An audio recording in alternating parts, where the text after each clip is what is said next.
शुरू करते हैं। Torque on the electric dipole. देखिए डियर स्टूडेंट्स, सपोज आपके पास एक इलेक्ट्रिक फील्ड है, इलेक्ट्रिक फील्ड जिसकी डायरेक्शन आपकी इस तरह से है, ठीक है। अब ये इलेक्ट्रिक फील्ड कहाँ पर होता है? जहाँ पर भी कोई सोर्स चार्ज होता है, सोर्स चार्ज, SOUR, ठीक है ना। जहाँ पर भी कोई सोर्स चार्ज होता है वहाँ पर हमारा इलेक्ट्रिक फील्ड होता है। तो ये जो इलेक्ट्रिक फील्ड जिसकी हम बात कर रहे हैं, जिसकी डायरेक्शन हमने दी है अभी, इसका भी अपना एक सोर्स चार्ज होगा, लेकिन अभी हमें उस सोर्स चार्ज को मेंशन नहीं करना है, ठीक है। Suppose that is plus Q charge, जिसका अभी यहाँ पर कोई काम नहीं है, ठीक है। अब आपके पास एक था इलेक्ट्रिक डाइपोल। इलेक्ट्रिक डाइपोल, इससे पहले वाले लेक्चर में हमने बात की थी, माइनस क्यू और प्लस क्यू, दो इक्वल एंड अपोजिट चार्जेस से बना होता है, separated by a small distance that is denoted by 2a, जिसको हम 2a लिया करते थे, ठीक है। हमने इस इलेक्ट्रिक डाइपोल को पकड़ा और इस इलेक्ट्रिक फील्ड में कहीं पर रख दिया। सपोज ये आपका इलेक्ट्रिक फील्ड है, मैंने इसको ऐसे रख दिया, हो सकता है मैं इसको ऐसे रख दूँ, हो सकता है मैं इसे परपेंडिकुलर रख दूँ, हो सकता है मैं इसे 180 डिग्री पर रख दूँ, ठीक है। तो अलग अलग सिचुएशंस हो सकती हैं, एंगल कुछ भी हो सकता है, 45 भी हो सकता है, 30 भी हो सकता है, 60 डिग्री भी हो सकता है, 120 भी हो सकता है, व्हाटएवर, ठीक है। तो सपोज वो एंगल जो है, वो आर्बिट्रेरी एंगल क्या है, वो आपका थीटा है। हमने इसको थीटा पर रख दिया। अब वो थीटा 90 कुछ भी हो सकता है, वो आप स्पेशल केस करते समय ले लेंगे उसको, ठीक है। तो हमने उस इलेक्ट्रिक डाइपोल को उठा के यहाँ पर रख दिया। सेम उसी तरह से जिस तरह हम करते थे कि आपके पास एक सोर्स चार्ज है, वहाँ पर हम वो बात अलग है कि हम वहाँ पर plus Q, small Q charge लेते थे, ठीक है। यहाँ पर हमने प्लस क्यू चार्ज ले लिया, so as a source charge, अपना एक इलेक्ट्रिक फील्ड है, ठीक है। अब आपको अच्छे से पता है कि इलेक्ट्रिक फील्ड पॉजिटिव है, तो इससे की जो लाइन होंगी वो इससे दूर होंगी, है ना, पॉजिटिव चार्ज से दूर होती हैं। हम एक टेस्ट चार्ज था, पॉजिटिव टेस्ट चार्ज है, जब हम इस पॉजिटिव टेस्ट चार्ज को उठाकर इस इलेक्ट्रिक फील्ड में कहीं पर प्लेस करते हैं, तो इस पर एक फोर्स लगेगा, इस पर एक फोर्स लगेगा, ठीक है। तो ध्यान से देखो पहले एक बार और, इस प्लस क्यू सोर्स चार्ज का जो इलेक्ट्रिक फील्ड है उसकी डायरेक्शन कहाँ की ओर होगी? Away from this source charge, है ना। इस प्लस क्यू का जो इलेक्ट्रिक फील्ड है उसकी डायरेक्शन क्या होगी? Away from this source charge. ये सारी डायरेक्शन क्या है? इलेक्ट्रिक फील्ड की। अब हम इस क्यू नॉट की बात करते हैं, टेस्ट चार्ज की। इस टेस्ट चार्ज पर एक फोर्स लगेगा इस प्लस क्यू की वजह से, ठीक है। अब वो जो फोर्स होगा, उसकी फोर्स की वैल्यू तो हम निकाल लेंगे भी थोड़ी देर में, लेकिन डायरेक्शन कहाँ की ओर होगी? आपको दिख रहा है ये पॉजिटिव, ये भी positive, positive positive pay repulsion लगाता है, ठीक है। ये फोर्स, रिपल्सिव फोर्स एक्सपीरियंस करेगा और सब वो फोर्स आपका F है।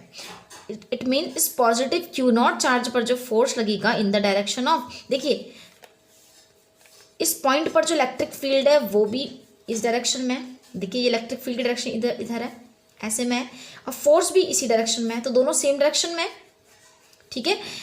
एक बात क्लियर हो गई कि प्लस क्यू नॉट पर मीन्स पॉजिटिव टेस्ट चार्ज पर, जिसको हम किसी दूसरे के इलेक्ट्रिक फील्ड में लाए हैं, उस पॉजिटिव चार्ज पर जो फोर्स लगेगा वो इलेक्ट्रिक फील्ड की डायरेक्शन में ही होगा। लेकिन अगर ये टेस्ट चार्ज आपका नेगेटिव होता, देखो टेस्ट का मतलब है, वैसे तो पॉजिटिव लिया जाता है टेस्ट चार्ज को, वैसे टेस्ट का मतलब होता है कि हम जब किसी दूसरे चार्ज को उठाकर किसी दूसरे सोर्स के फील्ड में से टेस्ट करने के लिए लेकर आ रहे हैं, इसका अपना इलेक्ट्रिक फील्ड नहीं है, किसी दूसरे के फील्ड में आएगा तो ये एज अ टेस्ट काम करेगा। ऐसे ही ये प्लस क्यू का अपना इलेक्ट्रिक फील्ड है, लेकिन अगर ये इसके इलेक्ट्रिक फील्ड में आ जाएगा तो ये टेस्ट चार्ज हो जाएगा, ठीक है। तो अब इसे नेगेटिव टेस्ट चार्ज को उठाकर मैंने इसी पॉइंट पर रख दिया, कहीं भी रख दिया, चलो इस पॉइंट पर रख दिया, माइनस टेस्ट चार्ज, ठीक है। देखिए इस पॉइंट पर इलेक्ट्रिक फील्ड आपको साफ साफ दिख रहा है, कहाँ की ओर है? बाहर ही होगी ना, पॉजिटिव पर, है ना, पॉजिटिव से दूर होगी, क्योंकि इलेक्ट्रिक फील्ड तो इसका है, तो हम यही देखेंगे ना, इसकी डायरेक्शन, इलेक्ट्रिक फील्ड डायरेक्शन इसके अकॉर्डिंग देखेंगे, ये पॉजिटिव तो इससे दूर होगी। लेकिन इस माइनस क्यू नॉट पर जो फोर्स लगेगा वो आपको दिख रहा है, पॉजिटिव है या नेगेटिव है, तो ये अट्रैक्ट करेगा इसको, मीन्स F2 की डायरेक्शन कहाँ की ओर होगी? ये देखो इलेक्ट्रिक फील्ड इधर है, फोर्स आपका इधर है, मीन्स इलेक्ट्रिक फील्ड के जस्ट अपोजिट डायरेक्शन में लगेगी, ठीक है ना। तो इस वक्त जो हमने यहाँ पे जो हम टेस्ट चार्ज किसी दूसरे के फील्ड में टेस्ट करने के लिए ला रहे हैं, ठीक है, तो उसी तरह से हमने डायपोल, हमारा एक टाइप ओवरऑल एक चार्ज ही तो है, एक सिस्टम है चार्ज का, ठीक है, वो एक टेस्ट चार्ज की तरह वर्क कर रहा है यहाँ पर, ठीक है। अब मैंने क्या किया, इस इलेक्ट्रिक डायपोल को उठाकर यहाँ पर प्लेस कर दिया। ये है आपका, एक है इसमें से आपका, ये आपका माइनस चार्ज है, ये आपका पॉजिटिव चार्ज है। देखिए हम टॉर्क कर रहे हैं, टॉर्क की बात अभी थोड़ी देर में करते हैं, ठीक है, क्या होता है टॉर्क का भी समझ में आ जाएगा आपको। फिर देखो हमने क्या करना है, अब देखो ये दोनों आपका, इसका मतलब पॉजिटिव, ये जो इलेक्ट्रिक फील्ड है ये प्लस क्यू का फील्ड है, मीन्स यहाँ पर जो आपका सोर्स चार्ज है, वो सोर्स कौन है, वो सोर्स है आपका, वो सोर्स है आपका प्लस क्यू, लेकिन टेस्ट की तरह काम कर रहा है पूरा डायपोल आपका, टेस्ट चार्ज की तरह वर्क कर रहा है, ठीक है। और ये डायपोल को हमने इस इलेक्ट्रिक फील्ड के साथ थीटा एंगल पर प्लेस कर दिया। अब इस पर फोर्स लग रहा होगा, ठीक है। अगर मैंने कहा था अभी थोड़ी देर पहले ही पीछे पेज में बोला कि अगर आपके पास टेस्ट चार्ज पॉजिटिव हो तो उसकी डायरेक्शन, उस पर जो फोर्स लगेगा वो उसी डायरेक्शन में लगेगा जहाँ की ओर इलेक्ट्रिक फील्ड होता है। देखिए इलेक्ट्रिक फील्ड इधर वर्क कर रहा है, तो इस पॉजिटिव चार्ज पर जो फोर्स लगेगा वो इधर इस डायरेक्शन में लगेगा। समझ में आ गई सबको, डेट इज F1 मान लेते हैं, उसको वेक्टर ले लेंगे, ठीक है। अब इस माइनस क्यू पर कितना फोर्स लग रहा है उसकी बात करते हैं, ये है, इसको भी मान लेते हैं, ठीक है। हाँ, और डिस्टेंस कितनी है इनके बीच में, 2a डिस्टेंस है, ये सबको पता है।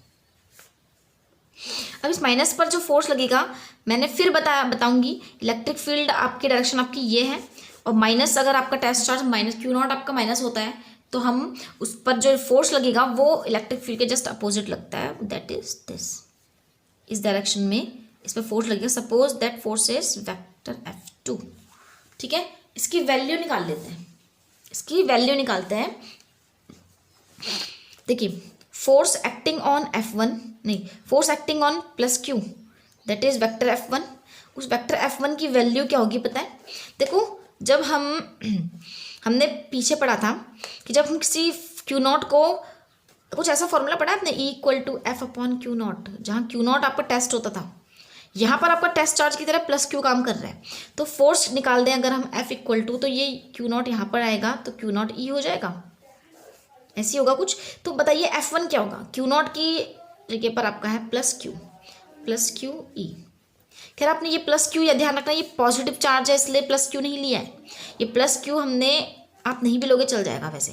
प्लस क्यू का मतलब यहाँ पे प्लस, आप जो पॉजिटिव साइन है आपको डिनोट कर रहा है कि इस फोर्स की डायरेक्शन और इस इलेक्ट्रिक फील्ड की डायरेक्शन सेम है, ठीक है। Now force acting on minus Q not, that is vector F2 ले लेंगे, ठीक है। देखिए मैग्नीट्यूड इसका क्यू है, क्यू ई ही होगा क्योंकि इस वक्त टेस्ट चार्ज क्यू नॉट की जगह क्यू है ई। ये माइनस लगाऊंगी मैं यहाँ पर, क्यों, क्योंकि ये माइनस है, नहीं माइनस इसलिए नहीं लग रहा क्योंकि मैंने आपको पहले ही बताया था कि माइनस साइन को आप नहीं लोगे उसमें, ठीक है। न्यूमेरिक कुछ भी डेरिवेशन करते समय माइनस साइन नहीं लेते हैं, माइनस साइन केवल डायरेक्शन बताता है। अब लेकिन इस वक्त हमने वेक्टर लगा दिया है ना, जब भी देखिए जब आपका ये F=QE करेंगे तब हम माइनस नहीं लगाएंगे, लेकिन जब हमने वेक्टर साइन लगा दिया ऊपर तब हम माइनस को प्लेस कर सकते हैं।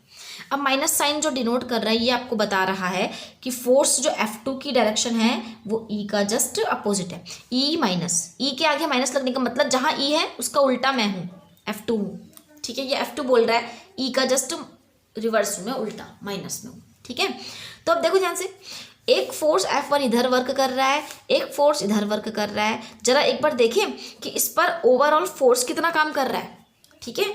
तो हम कहेंगे, अभी आपको फील भी कराएंगे, ठीक है। टोटल लीनियर फोर्स होगा ये, क्योंकि हमने याद करो लीनियर फोर्स क्या होता है, जब ये आपका ऑब्जेक्ट रखा है इस पर मैं फोर्स लगा रही हूँ आगे की ओर, इस पर मैंने फोर्स लगाया तो ये आगे को बढ़ जाएगा, तो ये होता है लीनियर फोर्स। जो हमने, जब या तो हम इसे पीछे खींचे या हम इसे आगे की ओर खींचे, पुश करे पुल करे सीधे सीधे, तो ये होता है आपका लीनियर फोर्स। लेकिन अगर जब हम एक ऐसा फोर्स लगे कि कहीं पे बढ़ जाए और ऑब्जेक्ट आपका घूमने लगे, अपनी जगह डिस्प्लेस नहीं हो रहा है, एक ही पॉइंट के चारों ओर घूम रहा है, ऐसे घूम रहा है, यहाँ पर आपका टॉर्क लगता है, ठीक है। तब हम वही बात कर रहे हैं। टोटल लीनियर फोर्स देखिए, अगर टोटल लीनियर फोर्स किस पर, ऑन डाइपोल, इस डाइपोल पर टोटल लीनियर फोर्स कितना काम कर रहा है, दैट इज वेक्टर F। तो vector F1 plus vector F2 दोनों की वैल्यू पुट करिए आपने, plus QE plus minus QE हो जाएगा आपका plus QE plus minus minus QE। आप देख रहे हैं ये आपका कैंसिल हो गया। It means total linear force कितना काम कर रहा है इस पे, 0। ठीक है, तो देखिए इट मीन्स इस डाइपोल पर जो टोटल लीनियर फोर्स है वो कितना है, वो आपका 0 है। अब 0 क्यों है, अब इसको फील भी करते हैं जरा। क्यों, कोई इसे यहाँ खींच रहा है, कोई इसे यहाँ खींच रहा है, तो कहीं ना कहीं तो डिस्प्लेस होना चाहिए ना, लेकिन नहीं हो रहा है। देखिए ध्यान से, इलेक्ट्रिक फील्ड कुछ ऐसा रखा है, इलेक्ट्रिक फील्ड की डायरेक्शन ऐसी है, यहाँ पर हर पॉइंट पर इस टाइप से है। ये मेरी जो फिंगर्स है, यहाँ को इलेक्ट्रिक फील्ड, और आपका डाइपोल आपका कुछ ऐसे रखा है, इंक्लाइंड है। ठीक है, एक इसको इधर खींचता है, एक इसे इधर खींचता है, तो ये कैसे हो जाएगा, देखिए ध्यान से, एक इधर तो ये सीधा हो जाएगा।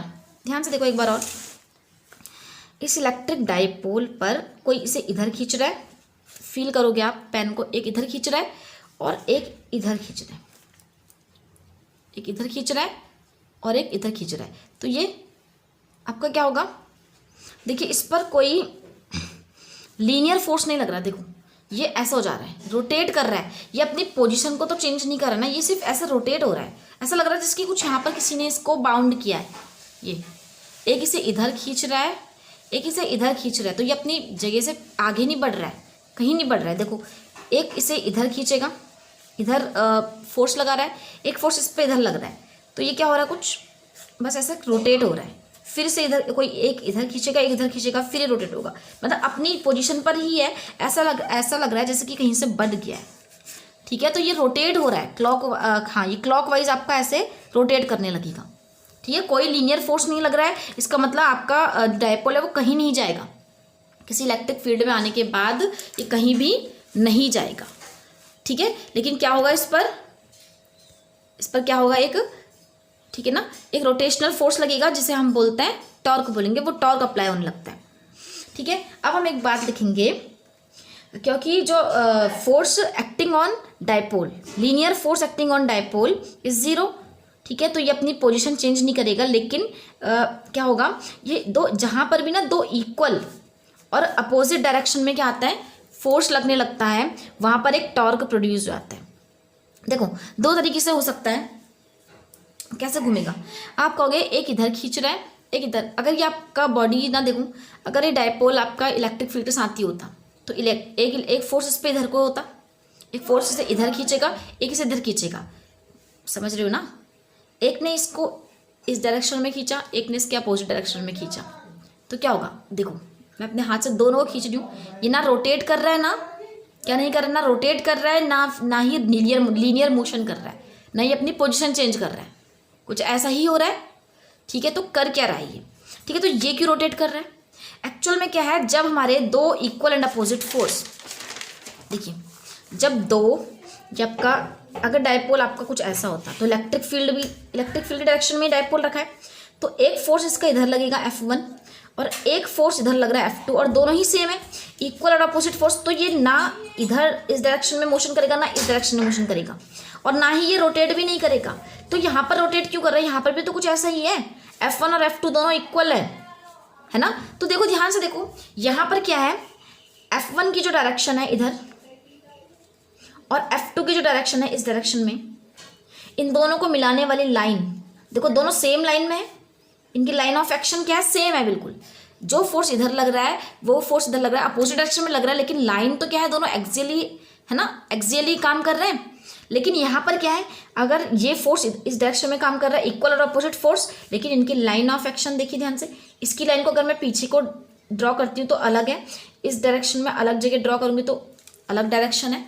ठीक है, तो इनकी लाइन ऑफ एक्शन जहाँ पर अलग हो जाती है वहाँ पर रोटेशनल मोशन काम करने लगता है। लीनियर मोशन तो यहाँ भी नहीं होगा, यहाँ भी नहीं होगा, बट यहाँ पर आपका रोटेशनल मोशन भी नहीं होगा।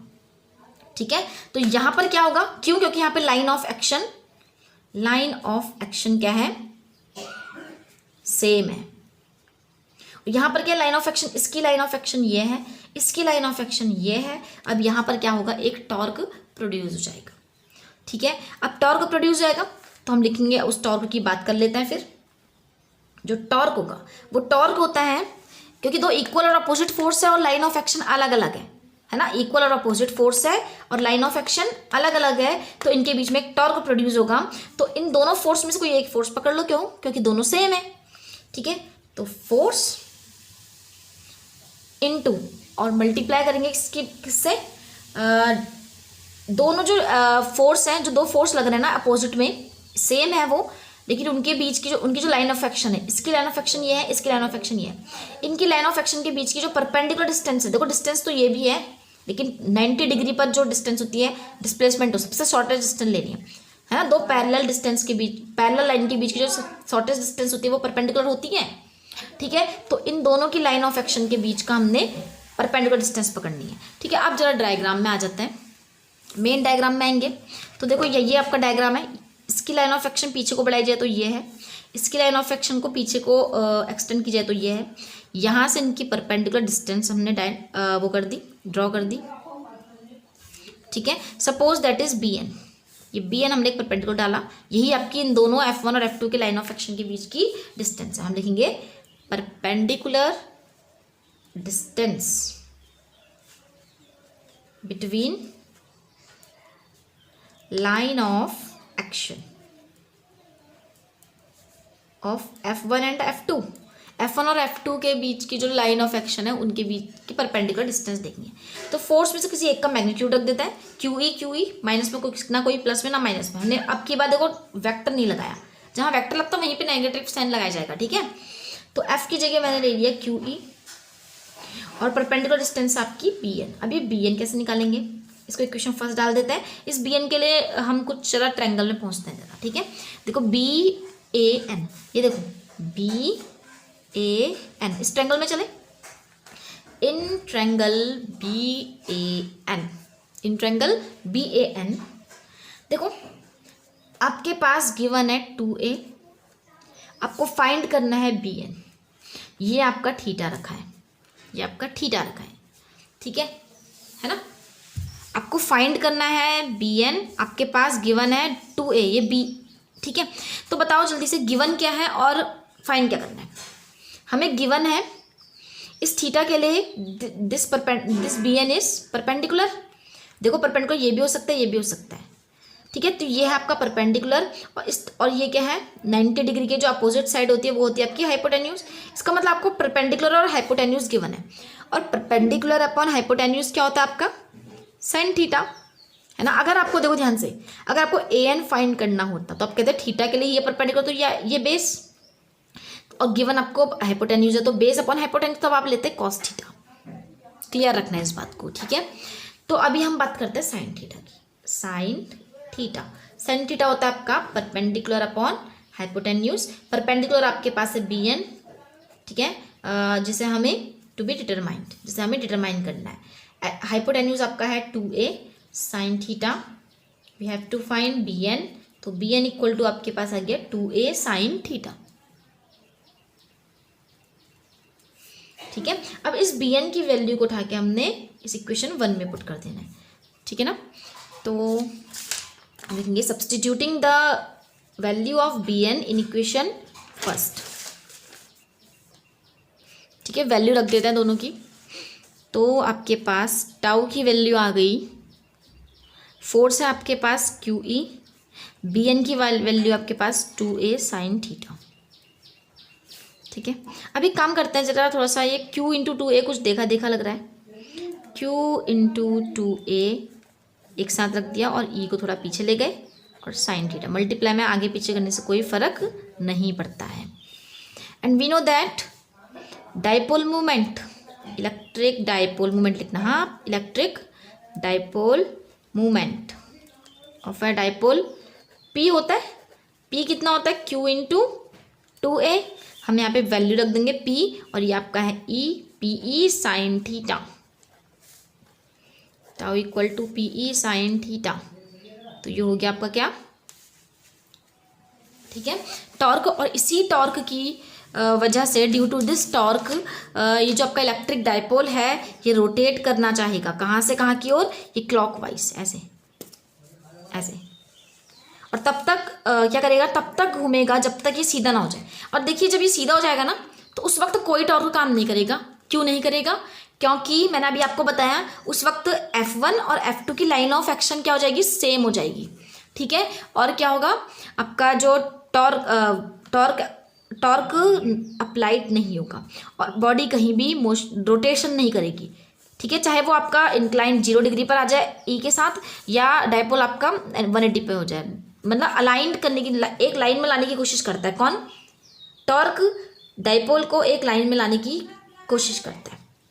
ठीक है, तो ये आपका डेरिवेशन हो गया किसका, torque on acting on electric dipole when it is placed in an electric field, uniform electric field, किसी दूसरे के एक्सटर्नल फील्ड में रखा है, मतलब अपना फील्ड नहीं है इलेक्ट्रिक डायपोल का, वो ई जो है इस डायपोल का अपना फील्ड नहीं है, ये किसी ई जो है ये किसी दूसरे चार्ज का इलेक्ट्रिक फील्ड है। ठीक है, तो अब देखिए क्या करना है, सही है। आगे देखो, इसको वेक्टर फॉर्म में भी लिख लेते हैं क्योंकि आपको पता है it's a vector quantity, torque का एक वेक्टर क्वांटिटी है। तो इन वेक्टर फॉर्म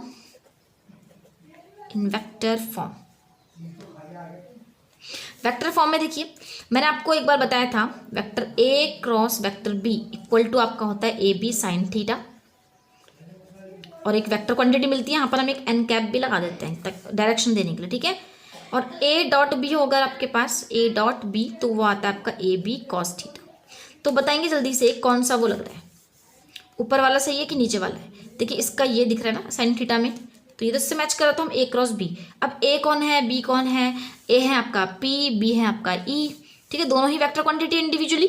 ठीक है, तो हमने एक काम किया, टाउ के ऊपर टॉर्क लगाया, सॉरी टॉर्क के ऊपर एरो लगाया, vector tau vector P cross vector E. ठीक है, तो that is the vector form of electric torque on a electric dipole in electric field, किसी दूसरे के इलेक्ट्रिक फील्ड में। ठीक है, अब देखिए स्पेशल केस कर लेंगे इसके, स्पेशल केसेस। स्पेशल केस में क्या करना है हमने, अगर एक एक करके करते हैं, इफ थीटा कितना हो, 90 डिग्री पर हो, अगर थीटा आपका 90 डिग्री हो मीन्स आपका डायपोल ऐसे ना रख, ऐसे रखा हो 90 डिग्री पर, इलेक्ट्रिक फील्ड के साथ 90 डिग्री पर रखा, तो उस वक्त आपका टॉर्क होगा PE sine theta, PE sine 90 degree.